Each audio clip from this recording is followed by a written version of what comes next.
ఇది కేవలం సమాచారంగా మాత్రమే భావించండి. వైద్య నిపుణులను సంప్రదించండి. సో ఈ మధ్య కాలంలో మీరు ఎక్కువగా చూస్తున్నటువంటి ఇష్యూ ఏంటి పిల్లల్లో? ఆటిజం ఇన్సిడెన్స్ అనేది డెఫినెట్గా ఇంక్రీజ్ అవుతుందండి.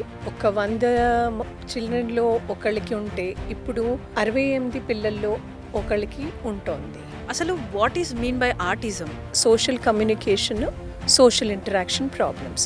స్కూల్కి వెళ్ళే దశలో ఏమవుతుందంటే టీచర్స్ కనుక చెప్పింది ఫాలో అవ్వలేరు. బికాజ్ ఈ ప్రాబ్లం ఉండటం వల్ల వాళ్ళు రిలేషన్షిప్ ఫామ్ చేయలేరు, అంటే వేరే ఫ్రెండ్స్ లాగా చేసుకోలేరు. పిల్లల్లో ఆటిజం రావడానికి వన్ ఆఫ్ ద రీజన్ పేరెంట్స్లో ఉండే సైకలాజికల్ ఇష్యూస్ అని కూడా అంటున్నారు. ఇది నిజమే అంటారు? జెనెటిక్ కన్సర్న్స్ ఉండటం వల్ల పిల్లల్లో వచ్చే అవకాశం ఉంటుంది. ఇప్పుడు మనకి జీన్స్ జనరల్గా పేరెంట్స్ నుంచి వస్తాయి.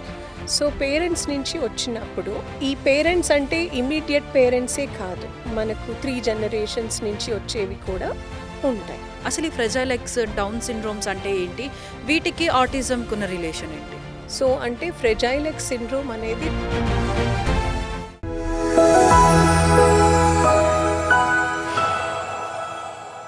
Hi hello, welcome to Sakshi life. This is Shravani.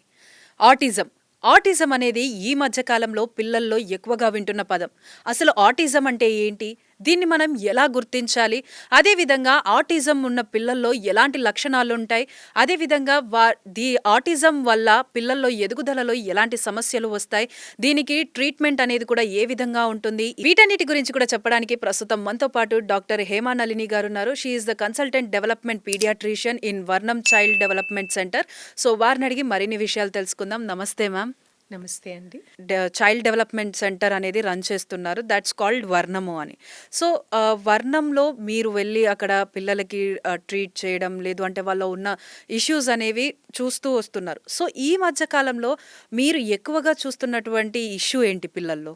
Autism incidence అనేది డెఫినెట్గా ఇంక్రీజ్ అవుతుందండి. ఇంతకుముందు ఒక 100 చిల్డ్రన్లో ఒకళ్ళకి ఉంటే ఇప్పుడు 68 పిల్లల్లో ఒకళ్ళకి ఉంటుంది. సో దీనికి కారణం ఎక్కువ ఐడెంటిఫికేషన్ అవ్వటం వల్ల అయ్యుండొచ్చు.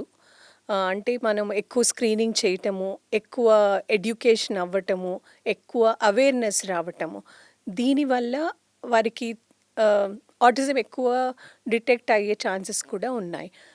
కాకపోతే ఇది మన దగ్గరే కాదు, వరల్డ్ ఓవర్ కూడా ఇంక్రీజ్ అవుతుంది. ఈవెన్ ఇన్ యూఎస్ఏ ఇప్పుడు వారికి అయితే ఎవ్రీ ఇయర్ ఒక 1 in 31 చిల్డ్రన్ వారికి ఆటిజం ఉంది అని ఇన్సిడెన్స్ ఉందన్నమాట, according to the April 25 data. Okay. So incidence అయితే ఆటిజంది ఎక్కువ ఉంటుందండి. అవి కాకుండా ఇక్కడ మేము ADHD ఉన్న పిల్లల్ని, వేరే డెవలప్మెంటల్ డిలేస్ ఉన్న పిల్లల్ని, స్పీచ్ డిలేస్ ఉన్న పిల్లల్ని, డౌన్ సిండ్రోమ్ పిల్లల్ని, వేరే జెనెటిక్ ప్రాబ్లమ్స్ ఉన్న పిల్లల్ని కూడా చూస్తుంటాం అన్నమాట. సో మ్యామ్, అంటే ఇప్పుడు బేసిక్గా ఆటిజం అని అంటున్నాం. అసలు what is mean by autism? ఆటిజంలో ఏంటంటే పిల్లలకి కమ్యూనికేషన్ ప్రాబ్లం, ఇంటరాక్షన్ ప్రాబ్లమ్స్ ఉంటాయి. Social communication, social interaction problems.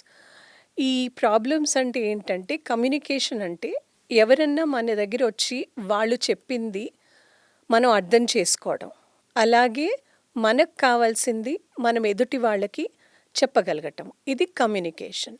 So ఈ కమ్యూనికేషన్ సోషల్ అంటే చిన్నపిల్లలకి సోషల్ కమ్యూనికేషన్ ఎంతవరకు ఉంటుంది?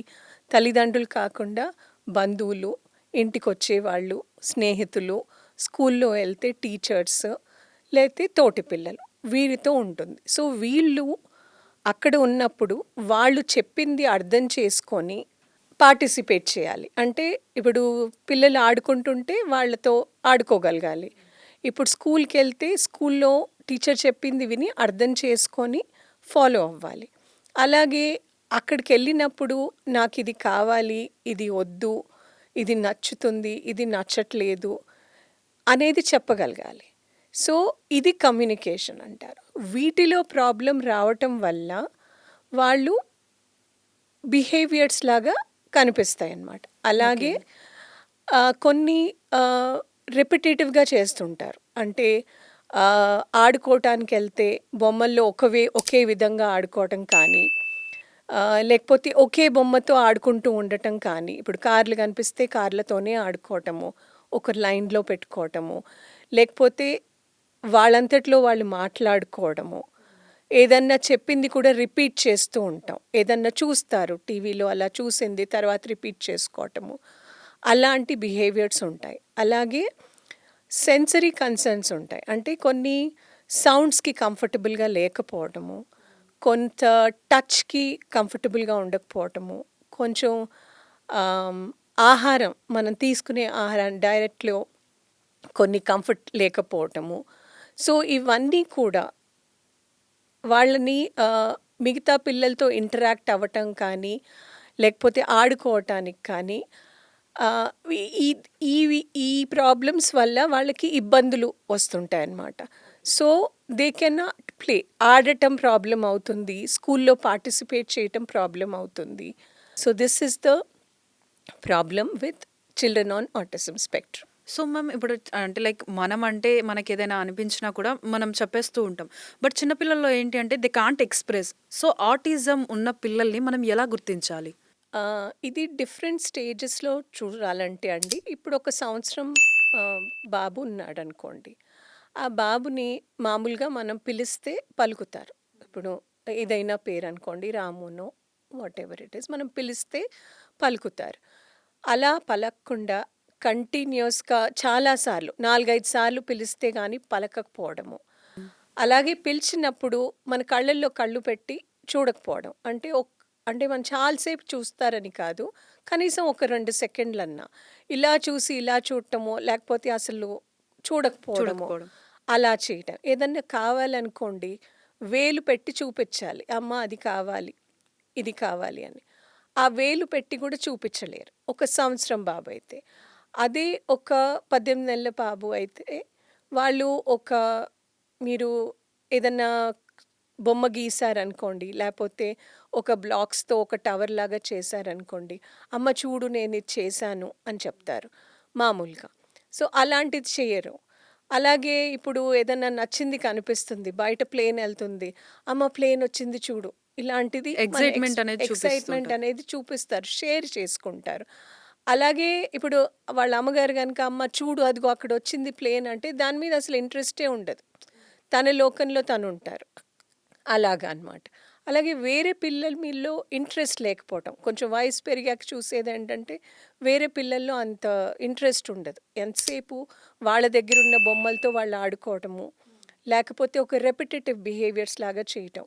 అంటే ఇట్లా చేతులు కొట్టడం గానీ, ఫ్లాప్ చేయటం కానీ, లేకపోతే ఇలా చిటికలేసినట్టు చేయటం కానీ, ఒక చోటు నుంచి ఇంకో చోటుకి పరిగెట్టటం కానీ, సర్కిల్స్‌లో అట్లా వెళ్ళటం కానీ, జంప్ చేయటం కానీ, అట్లా రెపిటేటివ్ బిహేవియర్స్ లాగా ఉంటాయి. స్కూల్‌కెళ్ళే దశలో ఏమవుతుందంటే, టీచర్స్ కనుక చెప్పింది ఫాలో అవ్వలేరు. అంటే ఇప్పుడు అందరొచ్చి ఒక లైన్‌లో కూర్చోండి అనంటే, అందరూ ఆ మాట వింటే ఈజీగా ఉంటుంది. అలా వినకుండా వాళ్ళు బయటికెళ్ళి ఆడుకోవడమో, ఒక చెప్పింది చేయకపోవడమో అవుతుంది. లేతే ఒక చోట కూర్చొని ఒక యాక్టివిటీ కంప్లీట్ చేయమంటే, కూర్చొని ఆ యాక్టివిటీ చెయ్యలేరు. They cannot SIT for long time. ఒక చోట నుంచి ఇంకో చోటుకెళ్ళటము, ఎళ్ళకూడని చోటుకెళ్ళటం. అంటే ఎక్కడికైనా ఎళ్తారు, పడతారేమో అని భయం రావటం, బయటికెళ్ళిపోవటం అలాంటియి చేసే అవకాశాలుంటాయి.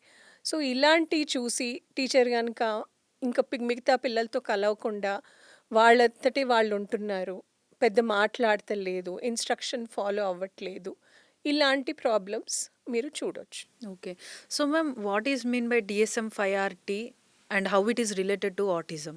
అంటే ఇప్పుడు DSM-5 క్రైటీరియా అనేది ఆటిజం డయాగ్నోసిస్ చేయడానికి కొన్ని ప్రమాణాలు అంటే క్రైటీరియాని ఏర్పరిచారు. సో, ఎందుకు అది ఏర్పరిచారంటే ఒక డయాగ్నోసిస్ ఇవ్వటానికి ఇవన్నీ ఉండాలి. అంటే ఒక బాబు కమ్యూనికేట్ చేయట్లేదు అనంటే ఎప్పుడన్నా ఒక్కసారి అందరు పిల్లలు కూడా కమ్యూనికేట్ చేయరు. ఎవరన్నా వచ్చి నీ పేరేంటి అంటే మామూలుగా చెప్పే పిల్లలు కూడా చెప్పకపోవచ్చు. సో, అది కమ్యూనికేషన్ ప్రాబ్లమ్ కాదు అక్కడ. పర్సిస్టెంట్‌గా ఎప్పుడు చూసినా నిరంతరంగా అలాగా ఉంటుంది అనంటే పర్సిస్టెంట్ డెఫిసిట్స్. సోషల్ కమ్యూనికేషన్‌లో, సోషల్ ఇంటరాక్షన్‌లో ఉంటే, అది మన కమ్యూనికేషన్ మాట ద్వారా కానీ, చేతల ద్వారా కానీ, అంటే ఇప్పుడు మాట అంటే మనకు స్పీచ్ ఉందనుకోండి. మామూలుగా 16 నెలల కల్లా మనకి వర్డ్స్ వచ్చి మనం స్పీచ్ మొదలు పెడతాం. ఆ స్పీచ్ రాలేదు. స్పీచ్ డిలే ఉంది. సో, మనం కమ్యూనికేట్ చేయలేకపోవచ్చు. కానీ అప్పుడు కూడా మనం సైగల్‌తో అయినా, లేకపోతే మన ఫేస్‌లో ఎక్స్‌ప్రెషన్స్ వల్ల అయినా కానీ, లేకపోతే ఇంకా కొంచెం పెద్ద పిల్లలైతే చూపించటం, రాయటం అలాంటివి కూడా లాగి చేయటం అలా కూడా చేయగలుగుతారు. కానీ అలా కూడా చేయలేకపోవటం. So, it's not verbal, non verbal communication. Okay. ఇది లేకపోవటము. అలాగే బికాజ్ ఈ ప్రాబ్లమ్ ఉండటం వల్ల వాళ్ళు రిలేషన్‌షిప్ ఫార్మ్ చేయలేరు. అంటే వేరే ఫ్రెండ్స్ లాగా చేసుకోలేరు. ఒకవేళ ఎవరన్నా ఫ్రెండ్ అయినా కూడా వాళ్ళని మెయింటైన్ చేసుకోలేరు. So, that is one of the criteria. అట్లాగే రెపిటేటివ్ బిహేవియర్స్ ఉంటాయి.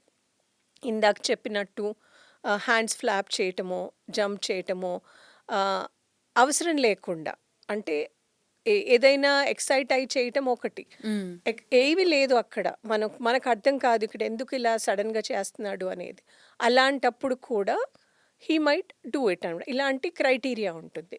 రెపిటేటివ్ బిహేవియర్స్, రిజిడ్ బిహేవియర్స్ అంటే ఇప్పుడు ఒక లైన్‌లో కొన్ని బొమ్మలు పెట్టారనుకోండి. మీరు కనుక వేరే బాబు వచ్చి ఒక కార్ తీశాడో, లేకపోతే తీసుకున్నాడో, అది చాలా అప్సెట్ అయిపోతారు. లేదు ఇప్పుడు మీరు ఎక్కడికన్నా ఎళ్ళాలని చెప్పారు వారికి.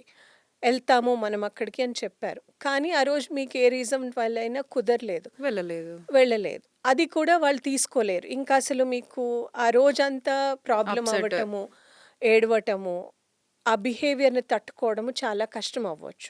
సో, అలా కొన్ని రిజిడ్ బిహేవియర్స్ ఇలాగే ఉండాలి.